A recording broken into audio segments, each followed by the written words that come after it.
Kok lo baca Al-Fatihah diulang-ulang mulu sih? Gak apa-apa, gue lagi suka aja baca Al-Fatihah. Mau gue ulang-ulang sampai isyrok, mudah-mudahan hajat gue dikabul. Bid'ah itu, Nabi nggak ngajarin. Kok bid'ah? Lu tahu nggak Ibnu Taimiyah yang biasa lo kutip pernah baca Al-Fatihah dari subuh sampai isyrok? Al-Bazar muridnya sendiri yang cerita. Ibnu Taimiyah? Iya. Kok bisa? Kalau kata Zikir terbagi dua, zikir mutlak dan zikir muqayyad. Zikir mutlak adalah zikir yang tidak ditentukan oleh syarak, yaitu Al-Quran atau hadis Nabi Shallallahu Alaihi Wasallam. Kapan dibacanya? Maka boleh kapan saja zikir mutlak dibaca selama tidak pada waktu yang seharusnya dibaca zikir muqayyad. Sedangkan zikir muqayyad adalah zikir yang ditentukan oleh syarak, kapan dibacanya, seperti zikir setelah sholat, zikir ketika masuk masjid dan keluar masjid, zikir memakai pakaian dan melepasnya, dan lain-lain. Lalu apakah Imam Ibnu Taimiyah berbuat bid'ah? Jawabannya tidak.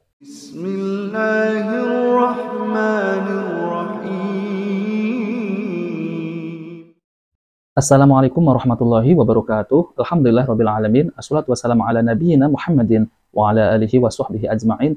Amma ba'du. Teman-teman yang dimuliakan oleh Allah Subhanahu wa taala, di video kali ini saya akan mereaksi, yaitu ada seorang yang mempraktekkan bahwa Imam Ibnu Taimiyah itu selepas sholat subuh membuat bid'ah hasanah. Imam Ibnu Taimiyah itu berzikir membaca Al-Fatihah sampai terbit matahari. Namun yang dilakukan oleh Imam Ibnu Taimiyah itu bukan bid'ah. Itu adalah zikir mutlak. Jadi, zikir itu ada dua sifat. Yang pertama, zikir muqayyad. Zikir muqayyad ini telah dikhususkan oleh Allah Subhanahu wa taala, yaitu selepas sholat fardu, maka berzikir semisal contoh ya, Subhanallah 33 kali, Alhamdulillah 33 kali, dan Allahu Akbar 33 kali. Apakah boleh ditambah? Tidak boleh, karena zikir muqayyad ini sudah dikhususkan oleh Allah SWT, yaitu jumlah dan waktunya. Adapun zikir mutlak, zikir yang dilakukan oleh Imam Ibnu Taimiyah, itu adalah zikir mutlak. Itu tidak ditentukan waktunya dan tidak ditentukan jumlahnya, yaitu tidak terikat, yaitu bebas. Jadi saya akan tampilkan syubhat mereka ini yang menuduh Imam Ibnu Taimiyah berbuat bid'ah hasanah. Nah, mari kita simak videonya ya. Assalamualaikum warahmatullahi wabarakatuh. Assalamualaikum warahmatullahi wabarakatuh. Alhamdulillahirabbil alamin arrahmanirrahim maliki yaumiddin iyyaka na'budu wa iyyaka nasta'in ihdinas siratal mustaqim siratal ladzina an'amta 'alaihim. Bismillahirrahmanirrahim. Alhamdulillah. Kok lo baca Al-Fatihah diulang-ulang mulu sih? Gak apa-apa, gue lagi suka aja baca Al-Fatihah. Mau gue ulang-ulang sampai isyrok, mudah-mudahan hajat gue dikabul. Bid'ah itu, Nabi nggak ngajarin. Kok bid'ah? Lu tahu nggak Ibnu Taimiyah yang biasa lo kutip pernah baca Al-Fatihah dari subuh sampai isyrok? Al-Bazar muridnya sendiri yang cerita. Ibnu Taimiyah? Iya. Kok bisa? Kalau kata Imam Syafi'i, bid'ah itu terbagi menjadi dua, ding. Ada bid'ah mahmudah, ada bid'ah mazmumah. Bid'ah mahmudah, bid'ah yang masih sejalan dengan Al-Quran dan Sunnah. Bid'ah mazmumah adalah bid'ah yang bertentangan dengan Al-Quran dan Sunnah, dan kita nggak boleh ngejalanin bid'ah itu. Kalau misalnya gue nggak baca Al-Fatihah, boleh dong? Boleh, nggak apa-apa. Barangkali lo mau baca Al-Baqarah, Ali Imran, tafadhol. Gue lagi pengen baca Al-Fatihah aja sampai isyrok. Jadi teman-teman yang dimuliakan oleh Allah SWT, mereka itu mencari-cari agar untuk melegalkan bid'ah mereka. Semestinya Imam Ibnu Taimiyah itu adalah sang pembela sunnah, dan Imam Ibnu Taimiyah adalah sangat anti dengan bid'ah. Namun apa yang dilakukan oleh Imam Ibnu Taimiyah itu bukan bid'ah, karena zikir itu ada dua, yaitu zikir muqayyad dan zikir mutlak. Kalau zikir muqayyad itu sudah terikat, dikhususkan oleh Allah SWT, yaitu misal selepas sholat zikir subhanallah 33 kali, dan apabila ditambah misal 100 kali, nah itu jadi bid'ah. Maka dari itu, zikir mutlak ini bebas, tidak ditentukan waktunya, tidak ditentukan jumlahnya, maka berzikirlah sebanyak-banyaknya. Nah, teman-teman yang dimuliakan oleh Allah SWT, jadi lebih lengkapnya, lebih jelasnya, saya akan hadirkan penjelasan dari Ustadz Mujiman. Mari kita simak videonya. Jadi zikir itu ada dua. Pertama ada namanya zikir mutlak. Yang kedua ada namanya zikir muqayyad. Zikir mutlak itu bisa dilakukan oleh siapapun. kapanpun. Jadi bapak-bapak boleh setelah maghrib baca tasbih, setelah isya baca tahlil, atau mungkin mengagendakan saya nanti setelah subuh baca istighfar. Boleh enggak? Boleh. Boleh. Ini namanya zikir Mutlak. mutlak. Bahkan untuk sendiri dihitung juga boleh. Misalnya nanti setelah subuh saya ada waktu 1 jam nganggur, maka saya akan istighfar 1 jam. Boleh enggak? Boleh.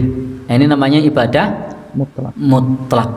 Setelah isya nanti tidak ada agenda, tidak ada pengajian, saya mau baca tasbih sampai jam 9. Boleh enggak? Boleh. Boleh. Maka ini namanya zikir Mutlak. mutlak. Nah, kalau tidak pakai jam misalnya karena jamnya rusak, lalu dihitung, saya nanti setelah isya mau zikir baca takbir 1000 kali. Boleh enggak? Boleh. Ini zikir mutlak dengan catatan secara pribadi, tidak berjamaah. Maka selama dilakukan secara pribadi itu bukan bid'ah. Dilakukan secara personal itu bukan bid'ah.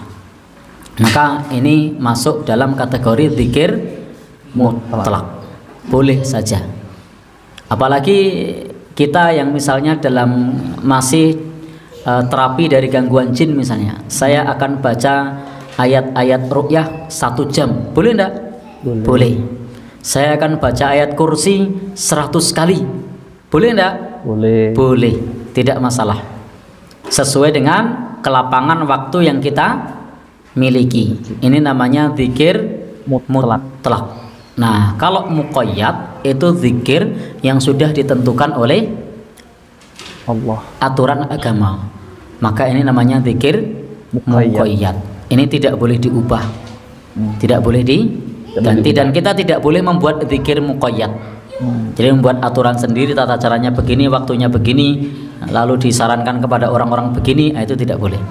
Tetapi kalau kemudian zikir itu memang sudah muqayyad, sudah ditentukan oleh Nabi tentang modelnya, waktunya, caranya, maka itu kita ikuti. Seperti zikir setelah sholat. Itu muqayyad.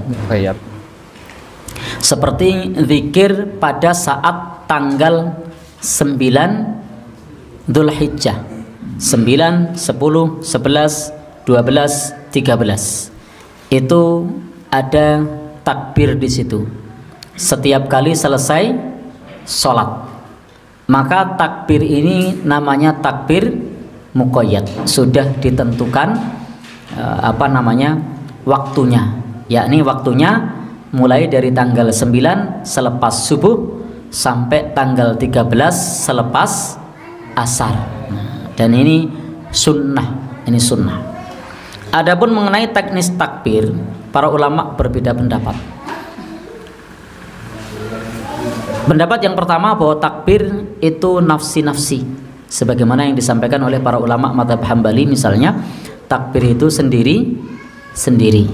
Tetapi Bapak Ibu jangan kaget kalau nanti membaca apa yang disampaikan oleh Imam An-Nawawi, mengutip hadis dari sahabat Ibnu Umar dan dari sahabat Abu Hurairah, bahwasanya takbir itu dikomando.